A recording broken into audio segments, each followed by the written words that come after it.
ত্রয়োদশ জাতীয় সংসদ নির্বাচনের আগে বিএনপি ২৩৭টি আসনে প্রাথমিক প্রার্থী ঘোষণা করেছে। তবে ৬৩ আসন খালি রাখা হয়েছে, যা নিয়ে রাজনৈতিক মহলে নানা জল্পনা শুরু হয়েছে। এসব আসনের বেশিরভাগই জোট ও শরিকদের জন্য সংরক্ষিত থাকবে বলে ধারণা করা হচ্ছে।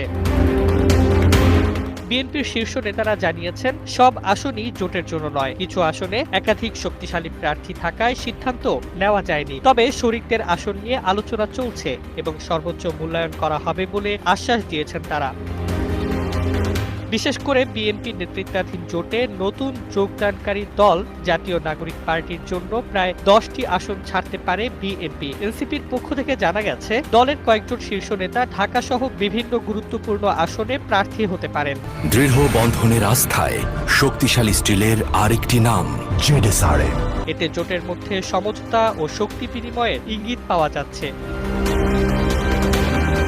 বিএনপির স্থায়ী কমিটির সদস্য ডক্টর খন্দকার মোশাররফ হোসেন জানিয়েছেন, ৬৩ আসনে এখনো চূড়ান্ত সিদ্ধান্ত হয়নি, কারণ সেখানে বিভিন্ন দলে থাকা শক্তিশালী প্রার্থীর মধ্যে টানাপোড়েন রয়েছে। তবে আন্দোলনে থাকা মিত্র দলের অবস্থানকে গুরুত্ব দিয়ে আসন বন্টন করা হবে এবং বিষয়টি শিগগিরই চূড়ান্ত করা হবে। এদিকে নির্বাচন সংক্রান্ত আইন অনুসারে এবার জোটের শরিকরা ধারের শীষ প্রতীক পাবে না, বরং নিজ দলের প্রতীকে নির্বাচন করতে হবে। এই পরিস্থিতি বিবেচনায় প্রার্থীদের জয়ের সম্ভাবনা কমতে পারে, যা বিএনপির জন্য একটি বড় চ্যালেঞ্জ হিসেবে দেখা যাচ্ছে। সব মিলিয়ে আসন্ন নির্বাচনে জোটবদ্ধভাবে চলার লক্ষ্যে বিএনপি, এনসিপি সহ শরিক দলগুলোর সঙ্গে সমন্বয় বাড়াতে প্রবল চেষ্টায় রয়েছে।